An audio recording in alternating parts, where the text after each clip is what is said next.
Adventist World Radio, The Voice of Hope. Radio feon'ny fanantenana na ny AWR.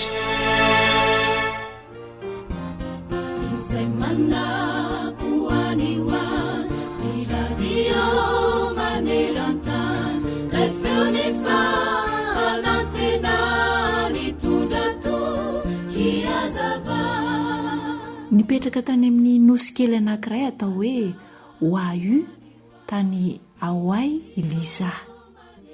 Nanana fiaina tsambatra tokoa Liza, izay mba nirindreo olona manodidina azy anarana ihany koa. Niova tanteraka nefa izany toe-javatra izany indray maraina satria raha nilaza tamin'ny Liza ny vadiny hoe malalo andeha hianika tendrombohitra aloha, dia indrisy taoriana izay tsy niverina intsony ilay vadiny Liza. Fa inona tokoa no nitranga? Rehefa nandeha tao voan'ny tendrombohitra tao amin'ilay faritany nisy azy ilay lehilahy vadiny Liza, dia natsiaro irery tokoa izy. Ary raha mbola teo am-pianiana ilay tendrombohitra volkanika raha lehilahy, dia nisolifatra ny tongony ka nilatsaka tany ambany tany. Naratra mafy tokoa ny tendany ka maty izy vokatra izany. 3 andro taty aoriana vao hita ny mpitandro filaminana ny fatiny. Mafy tamin'ny Liza tokoa ny eritreritra izany laozan'olo tiany izany, ka na dia nandeha teny aza ny herinandro sy ny volana maro, dia mbola tsarony sy nankarary azy tokoa izany. Raha mbola tao anatin'ny fangirifiriana sy ny fahaverezan-kevitra tanteraka Liza, dia nahare feo ny bitsika tao aminy izy ny antso azy manao hoe Matio 2:12-20.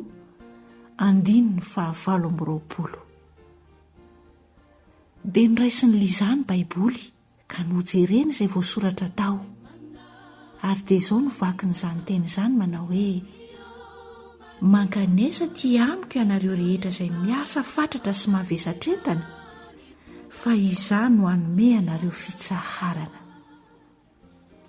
Indro tokoa fa niresaka momba izany mihitsy Liza, ary teo voatsapany fa natsoan'Andriamanitra izy, ary fantany fa ao amin'Andriamanitra irery ihany no ahafahany mahita fiadanana.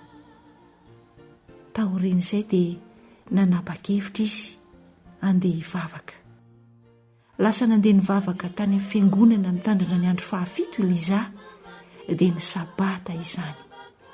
Tsapany ary nomariny mihitsy fa sahala amin'ny tranony mihitsy no fomba fiainany rehefa niditra tamin'izany andro sabata izany izy, ary dia tapa-kevitra izy nanavao ny fanoloran-tenany indray. Ry mpiaino ajaina, ho any amin'iza tokoa moa isika rehefa hatojo zavatsarotra?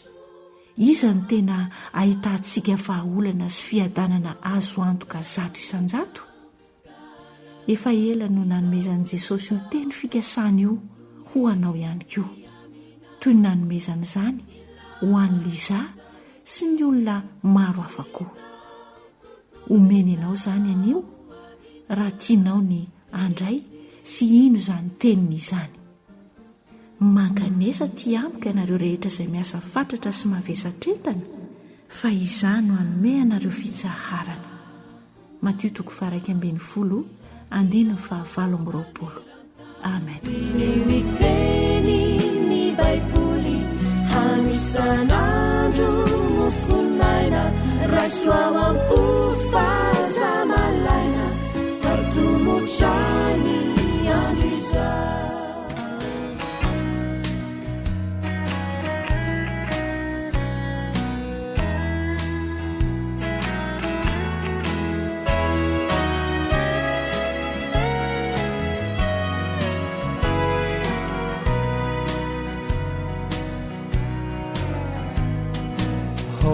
Is where the heart is, my heart's own home.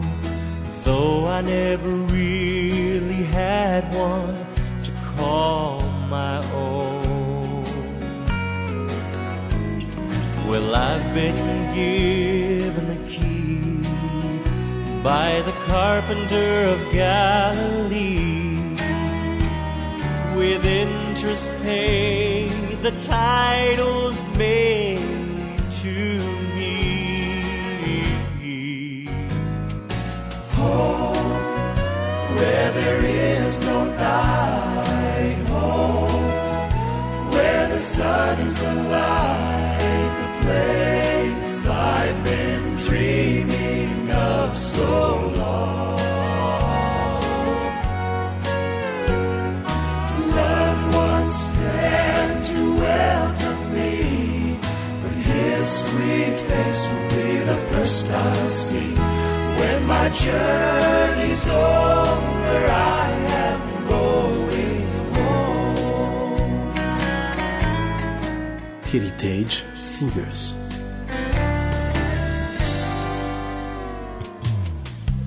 Everybody dreams of going home, it seems. Lately I am no exception to the rule. Oh, but home is so much more than the windows, walls, and doors. It's a warm embrace where a smiling face is waiting you. Home, where there is no night. Home, where the sun is the light. The place I've been dreaming of so long. Loved ones stand to welcome me, but his sweet face will be the first I'll see. When my journey's over, I am going home. Home, where there is no night. Where the sun is the light. The place I've been dreaming of so long. Loved ones stand to welcome me, but his sweet face will be the first I'll see. When my journey's over, I am going home. When my journey's over, I am going home.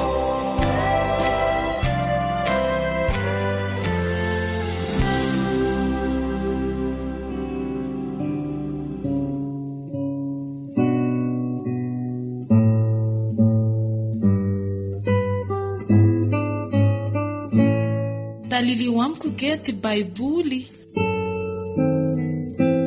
Fandaharana iarahanao amin'ny feon'ny fanantenana. Tantara voalohany toko fa 12.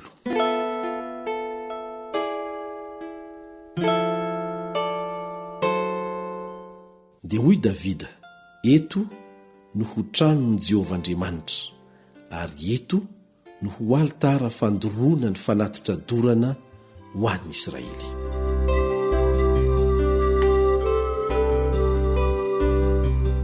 Ny namoriny Davida ny zavatra hoenti manao ny tempoly sy ny afatra nataony ny amin'ny hanaovana azy.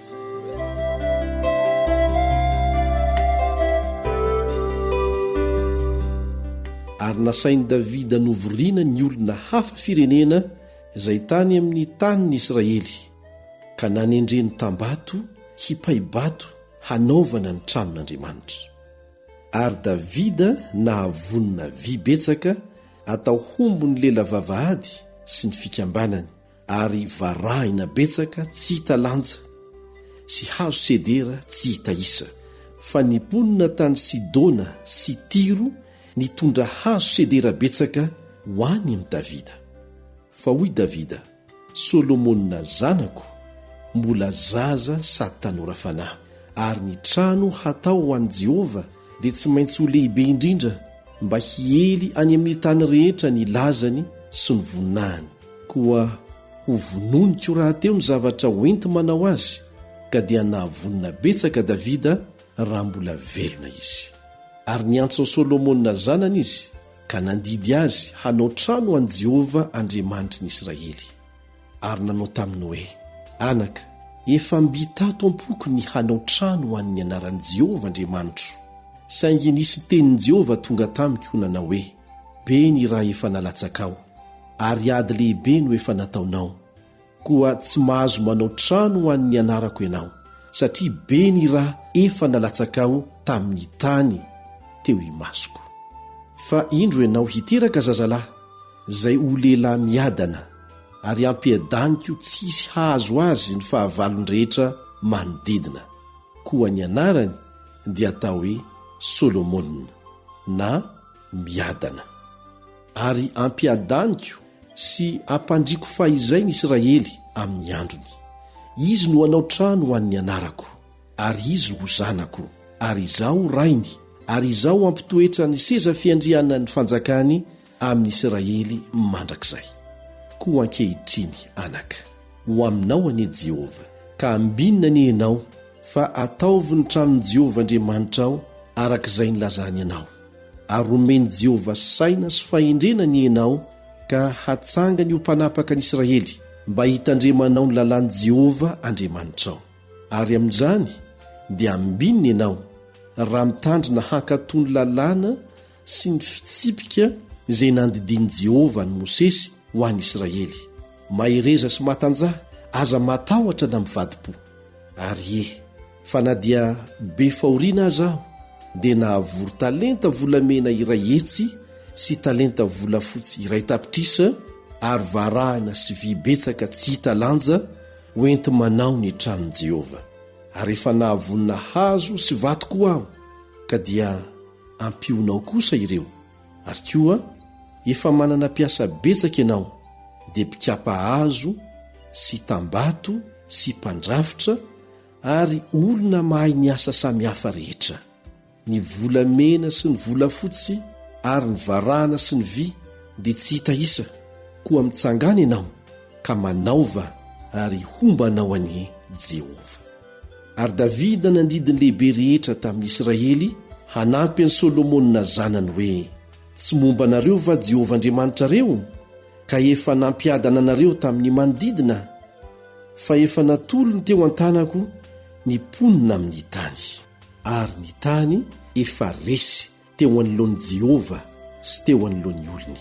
Koa ankehitriny ampitadiavo an'i Jehovah Andriamanitra reo ny fonareo sy ny fanahinareo, ka mitsangana ary manaova ny fitoerana masina ho an'i Jehovah Andriamanitra, hampidirana ny fiaran'ny faneken'i Jehovah sy ny fanaka masin'Andriamanitra ho ao amin'ny trano izay atao ho an'ny anaran'i Jehovah.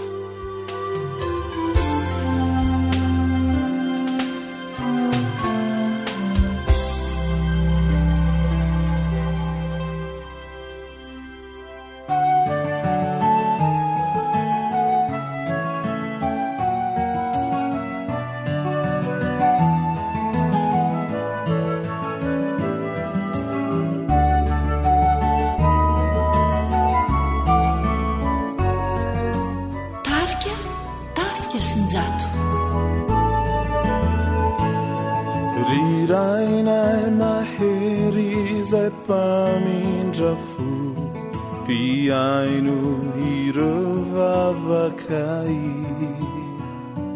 Ianao mahalala izay mahasoa, efa tsapanay hatrizay. Isaorananao reo fitahin-dehibe, natolotrao ny zanakao. Tsy lalodalovany ianao fa mandre reo antsoantso sy reo talao.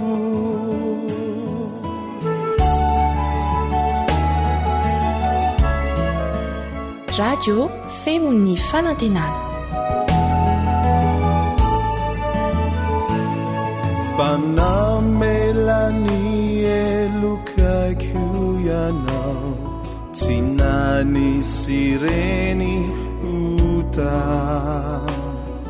nomenao anaiku Jesosy zanakao nanafakanando nitrosa hafalina tsy ombitratra toko no indro isaurananao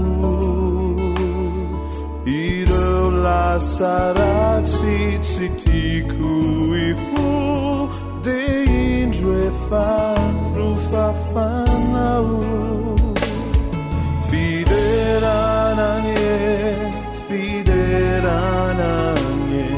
hoanao tompo mandrakizay fitahindeibe ka irano asandratrahy hoanitrahankasitrahananye antseza fiandriananao tsy lalodalovany anao fa mandre baraiso izao hirizao fiderananye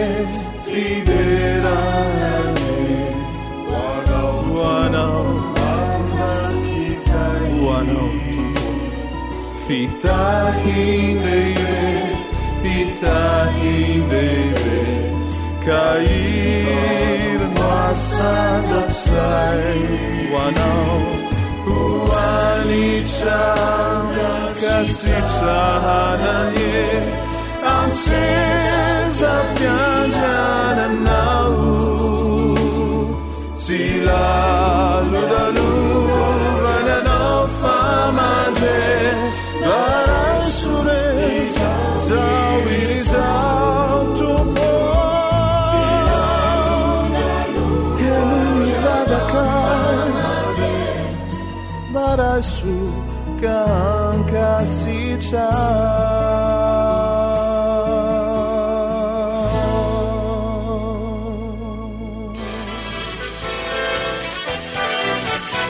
AWR manolotra ho anao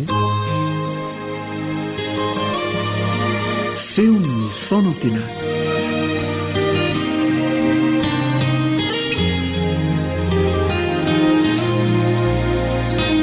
tenin'Andriamanitra ve ny baiboly izay indray ny loha hevitra hojerentsika akaiky amin'ny tian'io ity miaraka aminao eto ny mpiara-mianatra ny tenin'Andriamanitra aminao Ilion Andriamitansoa manasanao hiaraka hivavaka aloha isika milohan'ny hidirantsika amin'ny fiara-mianatra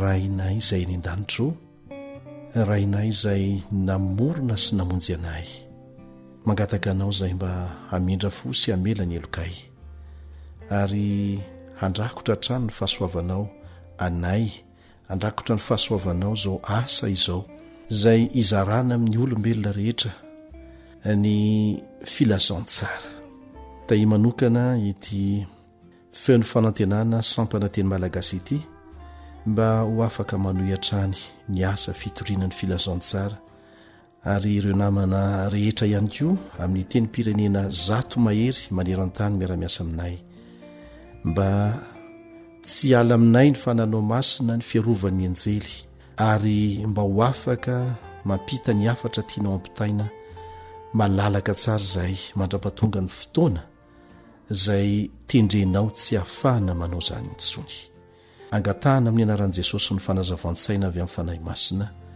amen.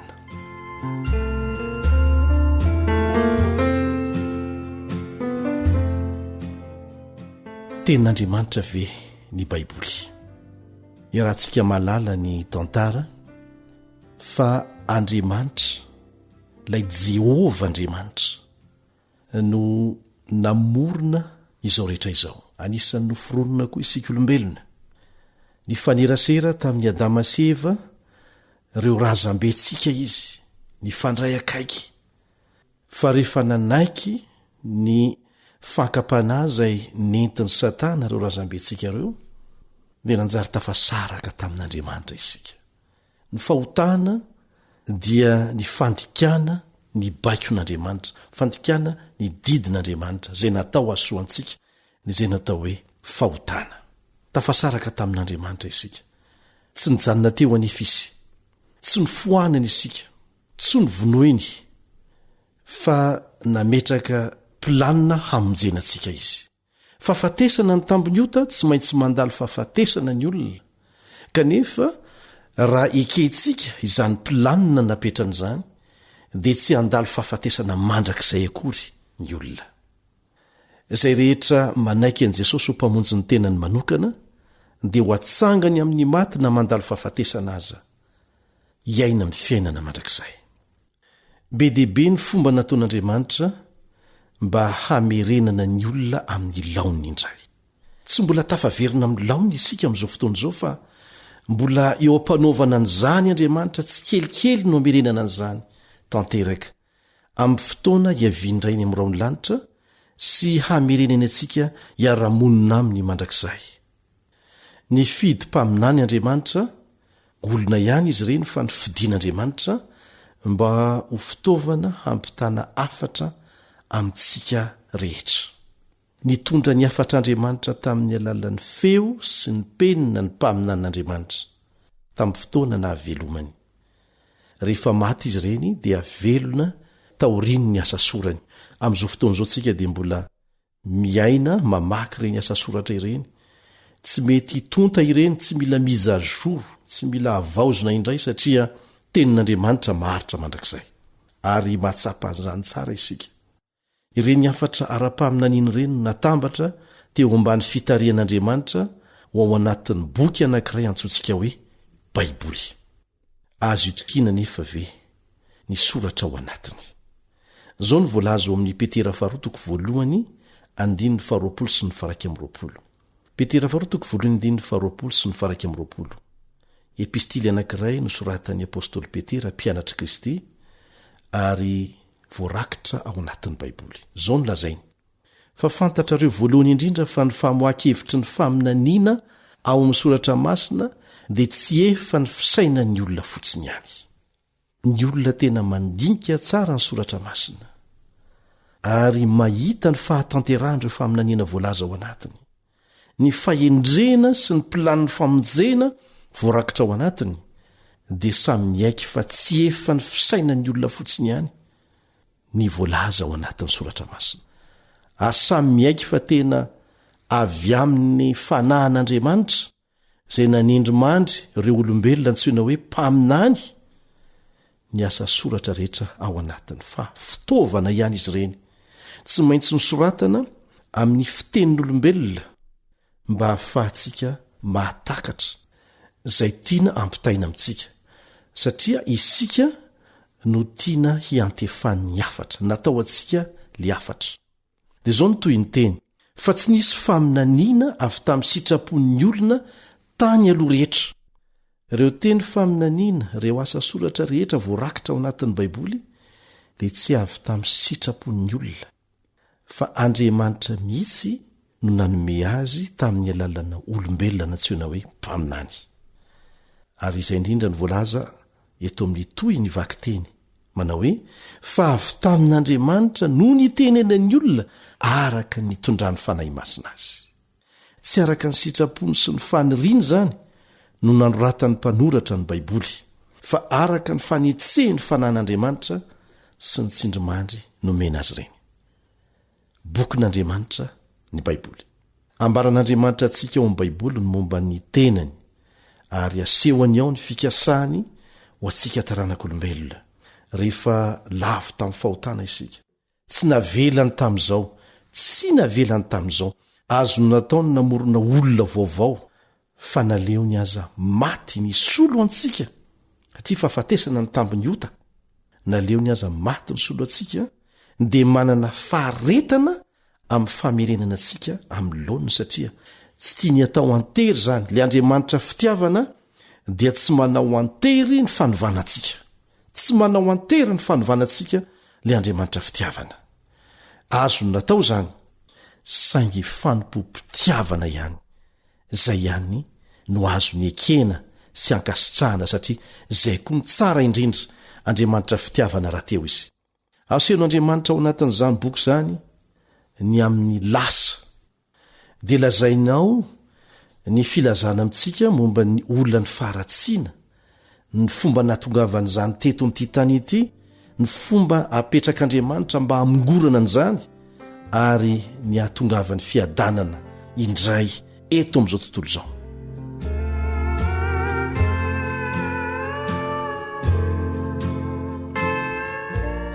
Afatra avy amin'Andriamanitra avokoa ve ny Baiboly iray manontolo. Zao indray ny voalaza ao amin'ny Timoty 2:7 andininy fahinambe folo sy ny fafito folo. Timoty 2:7 andininy fahinambe folo sy ny fafito folo. Zay soratra rehetra nomeny tsindrimandrin'Andriamanitra. Ny soratra rehetra ao dia nomeny tsindrimandrin'Andriamanitra. Mahasoa ho fampianarana, ho fandresen-dahatra, ho fanitsiana izay diso, ho fitaizana amin'ny fahamarinana, mba ho tanteraka ny olon'Andriamanitra, ho vonina tsara ho amin'ny asa tsara rehetra. Mahakasika tanteraka ny olombelona ny Baiboly masina, satria ny Baiboly ray manontolo dia nomena araka ny tsindrimandrin'Andriamanitra. Taratasy nosoratana araka ny teniny, zay ny mahabokin'Andriamanitra anio. No tantarain'ny mpaminany tamin'ny alalan'ny fitenin'olombelona ny zavatra hitany sy reny, fa avy tamin'Andriamanitra ny vantana ny afatra nentiny. Mety ho fitantarana zava-nisy ilay izy, kanefa ny fanahin'Andriamanitra nampanoratra an'izany voafona ao anatin'ireny mantsy ny afatra tiany ampitaina. Raha tianao fantatra izany ny momba ny fiainana ray manontolo sy ny antony fisitsika, ny hoavintsika, dia vakio ny soratra masina na ny Baiboly. Hanova ny fiainanao ny famakinan'io. Arakaraka ny amakinao azy am-bavaka no atsapahanao fiadanan-tsaina kokoa. Ny fanahy masina izay nanindrimandry ny mpaminany tamin'ny fanoratana ny Baiboly ihany no ampahombo ny fampianaran'ny Baiboly sy ny filazantsarany eo amin'ny fanovana ny fiainanao. Raha toa ka manasa ny fanahy masina anatrika ny fotoana hamakinao ny Baiboly ianao. Ny fanahy masina no nanindrimandry ny mpanoratra mba hanoratra, ary rehefa mianatra zay voalaza ao ianao dia ny fanahy masina no anazavany sainao mba tsy ho diso ny fandraisanao ny afatra zay ampitain'Andriamanitra aminao. Rehefa mamaky Baiboly ianao zany dia aza adiny mihitsy ny mangataka ny fanahy masina mba ampianatra anao. Zany ake no antony mahatonga ny antokom-pinoana be dehibe, antokom-pivavana be dehibe izay mampiasa Baiboly anankiray ihany, satria misy diso ny fandraisana izay voalaza ny tenin'Andriamanitra. Ka mba tsy hatafiditra anao amin'ny fahadisoana dia angatao ny fanahy masina ampianatra anao. Mandra-peo ny indray ary.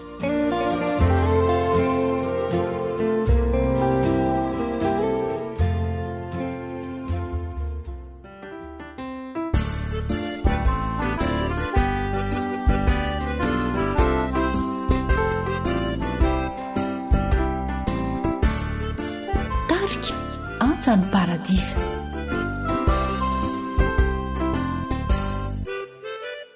niteninao Jehova fa nilokopitarika mitondra zavana sy fanantenana sy fampaherezana ramifomarainako sokafako ny tenina sy mba mampalaina sady mofonaina hoan'ireo zay kivifo fa nilomana zava hoan'ny tongotro ny teninao Jehova amin'ny lalako ivelomako isan'andro antopiainako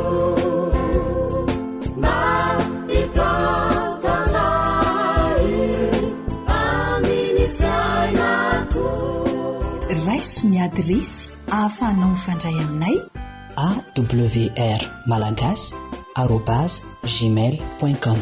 misaotra tompoko.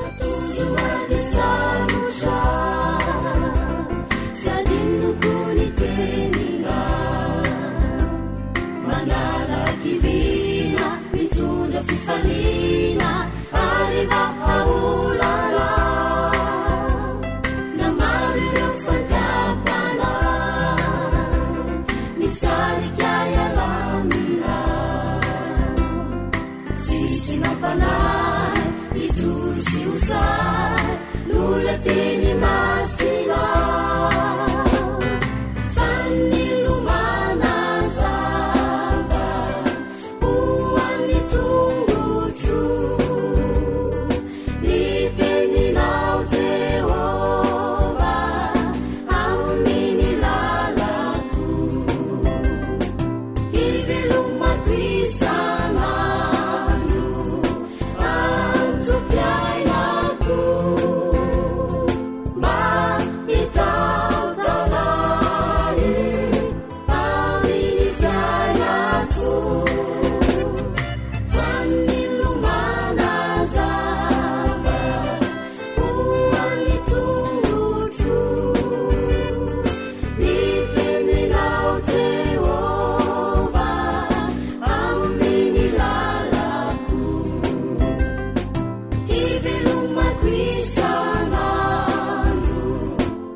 eo ampanarahana ny fandaharana vokarin'ny radio feon'ny fanantenana ianao aza miala fa mbola mitoy ny fotoana antsika misaotra tompoko.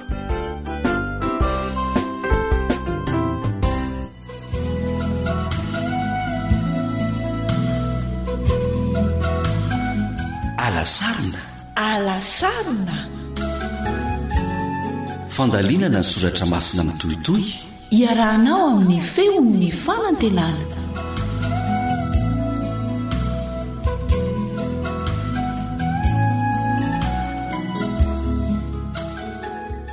ry havana faly miarabanao izay manaraka ity fandarina ity afahantsika miaraka mandalina ny fahamarinan'ny tenin'Andriamanitra.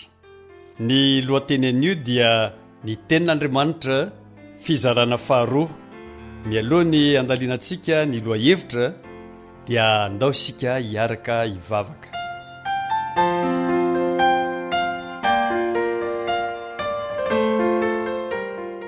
Ry Tompo Andriamanitra ndray nanarinay, saotranao izay satria nitao aminao mba hiaraka hiaino, andinika, handalina ny teninao, koa mitenena Jehovah ary aoka samy hovoniky-aino izahay mpanomponao.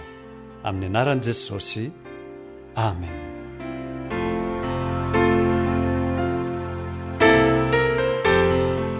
Ry havana, ny tenin'Andriamanitra voasoratra dia ny soratra masina, ny baiboly, biblia, izany hoe boky maro, izany hoe ny testameta teny Hebreo, berita, fanekena, ny testameta taloha sy ny testameta vaovao izay nomena avy tamin'ny tsindriman'Andriamanitra tamin'ny alalan'ireo olo-masina izay miteny sy nanoratra araka ny fitarian'ny fanahy masina azy ireo. Ao amin'io tenin'io no anoloran'Andriamanitra ho an'ny olombelona ny fahalalana rehetra ilaina ho amin'ny famonjena. Ny soratra masina no fanambarana tsy mety diso ny sitrapon'Andriamanitra. Io no filamatra mety indrindra ho an'ny fitondrantena, fisedrana ny fanandramana, fanambarana feno fahefana ireo fotom-pampianarana ary firaketana azy tokiana ny fidiran'Andriamanitra trehitra teo amin'ny tantara. Nandritra ny 500 taona mahery teo no nanoratanareo boky 600 ao anatiny. Mpanoratra 700 no nanoratra azy, izay tsy dia nanana fifandraisana na nisy fa kely ihany teo amin'izy ireo. Marobe ireo boky nosoratana manuscrit ao amin'ny baiboly, 974 raha mpitaina amin'ireo boky tranainy hafa. Izy ny boky voalohany voadika amin'ny teny hafa sady voalohany vita printiny Gutenberg. Izy ny boky voadika amin'ny fiteny maro samihafa indrindra. Voadika eo amin'ny 5,900 amin'ny fiteny ankehitriny izy. Kanefa mihoatra lavitra noho izany ny mampiavaka azy. Ny fahamarinana tsiraray dia tsy maintsy porofona amin'ny alalan'ny Baiboly, ny Baiboly manontolo Tota Scriptura ary ny Baiboly Reriany Sola Scriptura. Tsy midika nefa izany fa tsy misy tsindrimandry hafa ankoatra ny Baiboly na loharano hafa izay azahoana mahatakatra tsara kokoa ny lohahevitra sasany ao aminy. Petraka ary ny fanontaniana manao hoe ahoana no fomba nanoratana ny Baiboly? Ny valiny ry havana dia izao. Jeremia 30:2. Izao no lazain'i Jehova, Andriamanitry ny Israely: soratinao amin'ny boky ny teny rehetra izay efa nolazaiko taminao. Nahoana ny nanao antsoratra ny tenin'ny Andriamanitra? Inona ny tombony azo avy amin'ny afatra antsoratra? Ny valiny ry havana dia tsotra ihany. Sarotra koa ny manadino izay ny vakiana. Afaka verimberina foana mba hitadidiana azy. Afaka tehirizina. Afaka dika imbetsaka. Olona maro no afaka mamaky azy. Afaka vakiana any an-tany lavitra. Maharitra izy. Afaka vakian'ny taranaka ho avy. Na dia ireo tsy afaka mamaky teny aza, dia afaka mandre ny afatra vakian'ny hafa amin'ny feo mafy. Noho ny afatra antsoratra avy amin'Andriamanitra, dia afaka mahafantatra ny sitrapony sika ankehitriny ary mankatoa izany. Ny fanontaniana manaraka dia izao: ahoana noho ny Baiboly Reriany no fitsipoky ny finoana? Ny valiny dia tsotra ihany. Ao amin'ny Kortianina 1:4 dia mivaky tahaka izao: ary zany zavatra izany rahalahy, nataoko hoateny ilaza sy apôstôly noho ny aminareo mba hianaranareo aminay ny tsy hioatra noho ny voasoratra, mba tsy hisy ireranareo ankalaza ny anankiray fa nevateva ny anankiray kosa. Ny apôstôly Paoly ry havana dia nanazava fa ny soratra masina ihany no tsy maintsy ho fototra iorenan'ny fotom-pinoantsika. Ny testamenta taloha raha ny tontolo-kevitra eto no jerena.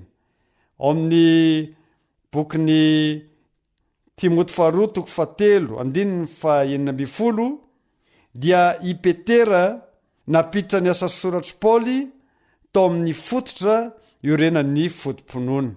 Izao indrindra ny vakiny teny tahaka ny ataony eo amin'ny epistily rehetra koa, fa milaza ny zavatra izany ao aminy izy, ary amin'ireo dia misy zavatra sarom-pantarina izay aolan'ny kely fahalalana sady tsy miorina tsara, tahaka ny anaovan'ny teny sasany amin'ny soratra masina koa, ka mahatonga fahaverezana ho an'ny tenany. Ny bokin'ny Apokalipsy dia mifarana miaraka amin'ny fampitandremana mba tsy hanovana na hanesorana zavatra ao amin'ny testamenta taloha sy ny testamenta vaovao. Izao dia manambara amin'izay rehetra mandre ny teny faminaniana amin'ity boky ity. Raha misy manampy ireo, Andriamanitra anampy ireo loza voasoratra ao anatin'ity ho azy. Ary raha misy manaisitra amin'ny teny amin'ny boky ny faminaniana ity, dia isoron'Andriamanitra ny anjarany amin'ny azonaina sy amin'ny tanàna masina, dia izay zavatra voasoratra eto amin'ity boky ity. Izany dia voasoratra ao amin'ny bokin'ny Apokalipsy 2:7-7. Misy loharano hafa izay afaka anampy antsika ahatakatra bebe koa ny Baiboly, saingy tsy afaka manolo azy ireny.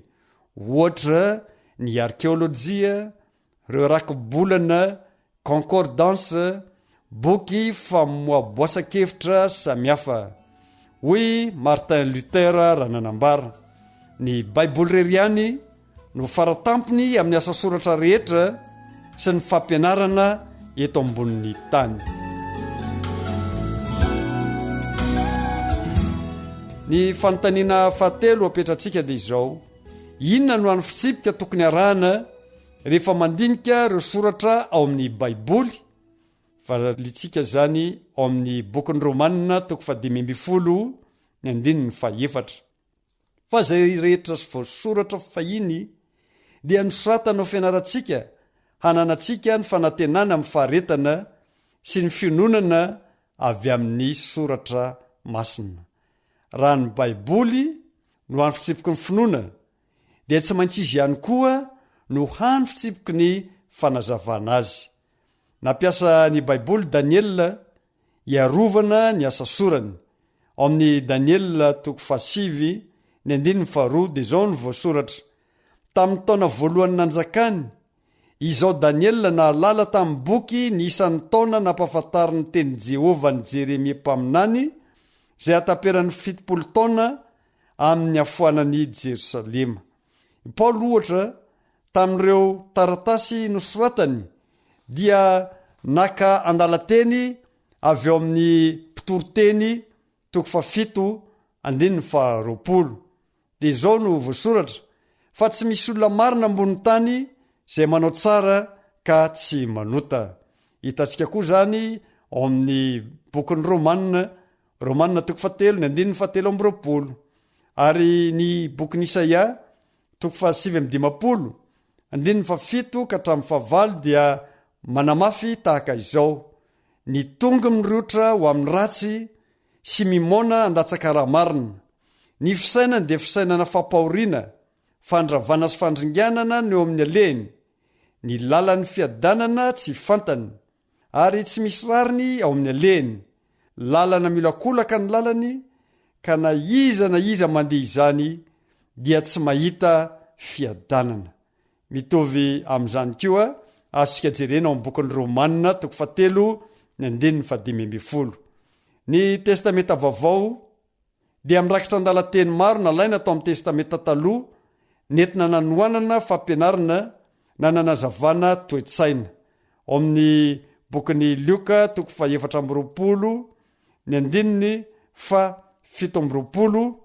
dia izao ny voambara: dia nanomboka hatramin'ny Mosesy sy ny mpaminany rehetra izy ka nanambara taminy hevitra ny teny milaza azy ao amin'ny soratra masina rehetra. Ao amin'ny bokin'ny asan'ny apôstôly 2:12 ka hatramin'ny 20 dia manohy izany ka manao hoe: fa izay nampilazaina ny Joela mpaminany hoe, ary amin'ny andro farany ho Andriamanitra no andatsahako ny fanahiko amin'ny nofo rehetra, ary ny zanaka lahinareo sy ny zanaka vavinareo aminany, ary ny zatovinareo ahita fahitana, ary ny lahy antsareo ho an'ny nofy, ary ny mpanompoka na lahy na vavy dia andatsahako ny fanahiko amin'ny andro zany ka dia aminany izy. Tokony anao fampitahana ary isika rehefa manazava ny baiboly eo amin'ny tontolo-kevitra misy zany, ary aveo mandinika izay rehetra voalazan'ny baiboly momba aniny hevitra iny. Zao ny voalazan'ny bokin'ny Isaia 7:20 fa didy anampy didy, didy anampy didy, fitsipika anampy fitsipika, fitsipika anampy fitsipika, kely ety ary kely ery. Amarana ny fotoantsika dia manasanao hiaraka hivavaka isika.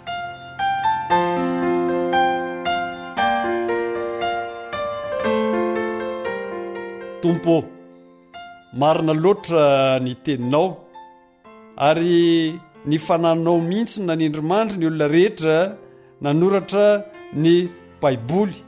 Izany dia ahafahanay mitrandraka ireo hevi-dehibe tianao ampitaina aminay mba hitarika anay any amin'ny fahalalananao ary hitondranay any amin'ny famonjena mandrakizay izay fanomaninao ho an'ny zanakao rehetra. Misaotra Tompo ary ataovy mahiratra ny sainay mba handray ny fahamarinany teninao amin'ny fahafianoany. Amin'ny anaranao Jesosy no angatahnay izany vavaka izany. Amen. ry havana mifaranetindray ny fiarahantsika nandalina ny soratra masina androany amin'ny manaraka isika dia mbola no hiara hianatra ny loha hevitra ty ihany dia ny tenin'Andriamanitra fizarana fahatelo. Mametraka ny veloma mandra-peona aminao ny namanao Velomanatsoa Rajaonarson mpitory ny filazantsara.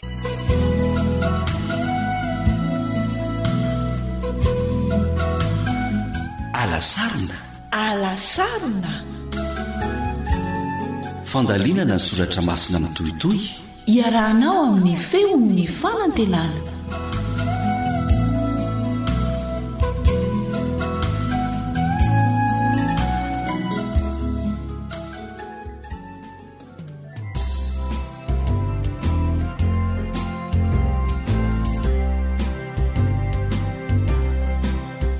antoko-pihira antsa fiobiana imeritsy atosika.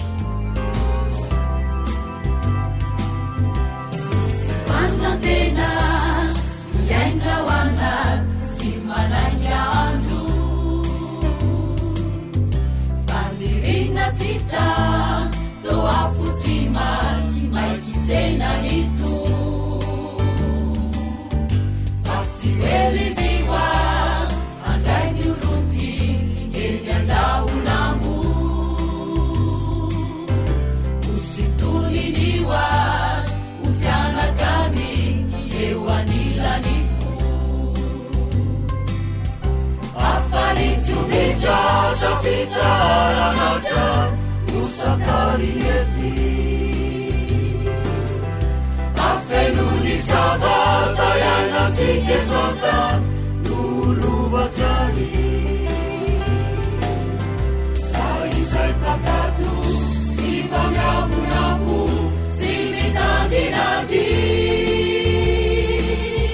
nuampukasu unavutuku tanaini safi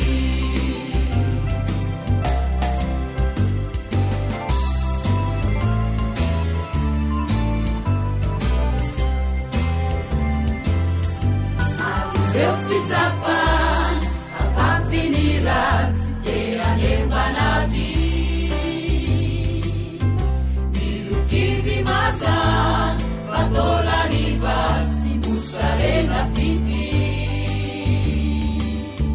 sufaeunitamu anuaninzeri emiadalanumba sisanampiutu anuanae anumeazava afalitsumijoto fitaranatan nusakarineti afenuni sabata yanatsiketotan nuluvatari saisai pakatu simangavunapu simitandinati nuampukasu unavutuku tanaini safi. AWR téléphone 034 06 797 62 yasamulatsimi sayanzalansi etsimansi efa milasututsiri anaovanani tatsitsitsinania fafanai marube aniriande sangimisarasa nenanatiazimbe waketavofe anivelaniva afalitsumitata fitaranata usakarineti afenu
awr feon'ny fanantenana.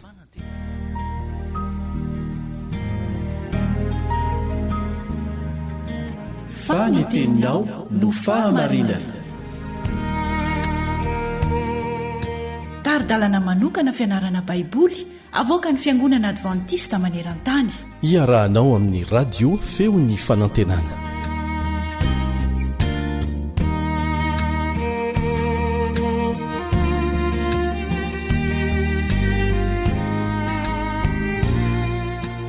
Fifaliana ho an'ny namoanao pasteur Andrenasoa John indray ny miaraka aminao amin'ity fiaraha-mianatra ny tenin'Andriamanitra ity. Meloha ny fiarahantsika mianatra ny tenin'Andriamanitra dia manasanao hanondrika ny lohanao hiaraka hivavaka isika.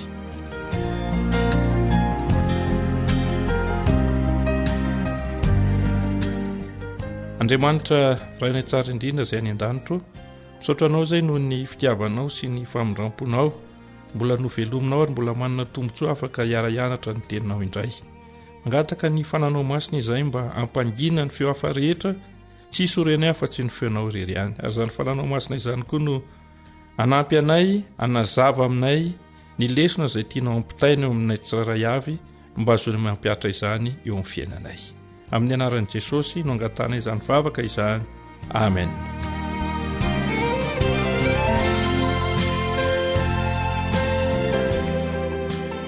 Ny loha-hevitra izay irahantsika mijery dia manao hoe tsy manaiky ny hitsahatra. Ny toko sy andiny izay natao ho fitadidy na atao tsy enjery dia hitantsika ao amin'ny Korintianina voalohany toko 10 ny andininy faraika 12. Korintianina voalohany toko 10 ny andininy faraika 12. Vaky toy izao izany: ary izany dia nanjoa azy rehetra mba ho anatra, sady voasoratra izany ho fananarana antsika izay niara ny farany izao tontolo izao. Mandritry ny fotoana izay irahantsika mianatra eto dia irahantsika mianatra tsy kelikely izany. Nandritry ny taonjato maro dia betsaka ireo olona izay nahatsikaritra toetra hafahafa sy taitaitra teo amin'ny alika sy ireo biby fiompy hafa meloha ny horohorontany lehibe. Voambaran'ireo manam-pahaizana paisiansa taty aoriana fa ireny biby ireny dia mahatsapa ny onja voalohany ateraky ny horohorontany, dia ilay meloha ny onja faharoa izay tena mampiovitrovotra ny tany. Inona fa izany no nahatonga an'ireo biby ireo hanana toetra hafahafa feno tebiteby meloha indrindra ny horohorontany. Ny elefanta ohatra dia afaka mandre onjam-peo iva dia iva izy ireny sy ny fipararetra voalohany ateraky ny fifandonan-javatra izay tsy ren'ny olombelona akory. Minitra vitsy talohan'ilay horohorontany izay nirefy 5.9 teo amin'ny mari-pandrefesana Richter tany Washington DC ohatra, dia nanomboka an'io fihetsika hafahafa ny sasany tamin'ireo biby tao amin'ny valan-javaboary Smithsonian. Anisan'izany ny gidro izay nanomboka ny kika 5.10 minitra teo eo izy ireo meloha ilay horohorontany.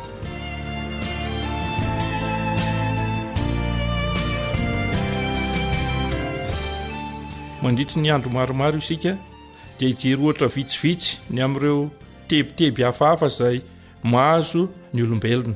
Izany tebiteby izany dia tsy mba vokatry ny loza voajanahary ho avy toy ny horohorontany, fa vokatry ny fahotana fotony olombelona lavo izay tsy mba niantehitra tsy nanaiky ireo izay natolotry Kristy ho an'ny olona rehetra manatona azy ampinoana sy fankatoavana. Andriamanitra ne hitahy antsika rehetra farany indray ny fiarahantsika mianatra androany, manasa antsika indray ho amin'ny fotoana manaraka.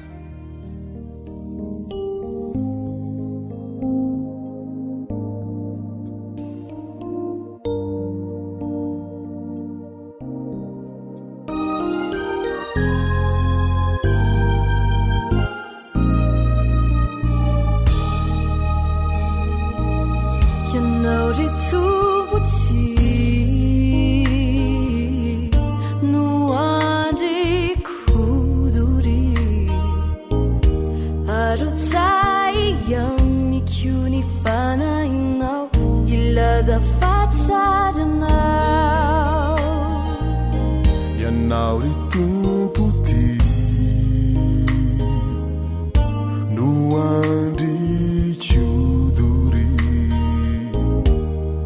tsay amitiony fanahinao ilaza fatsary anao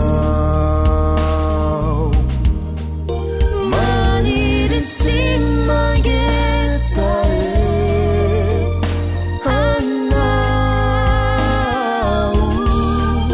raha eo anilanao no mitoetry ho sambatra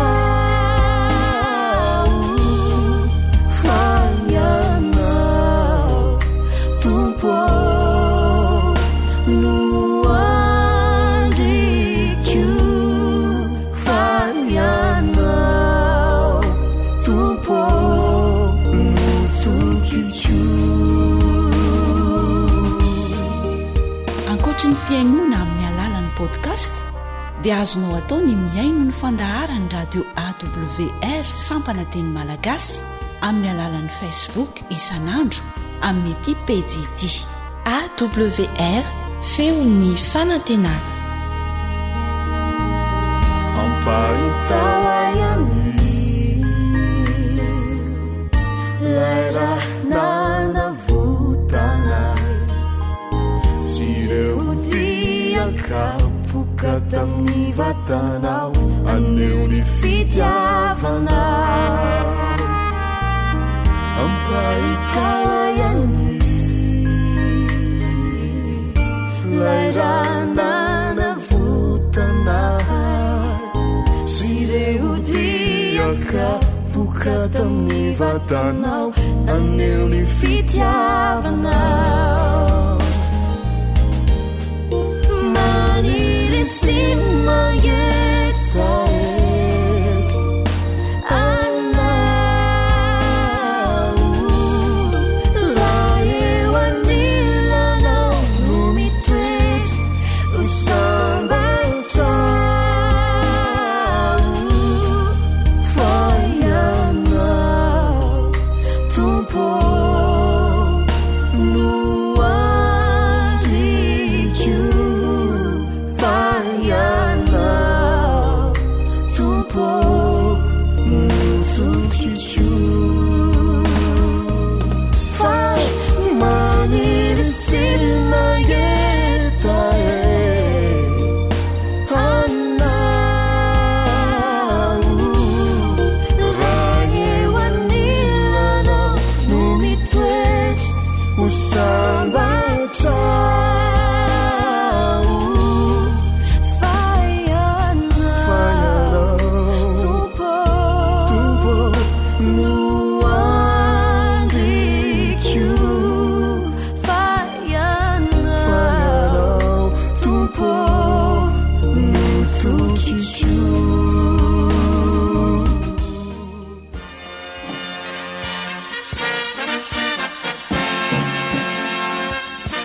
Adventist World Radio, the voice of hope.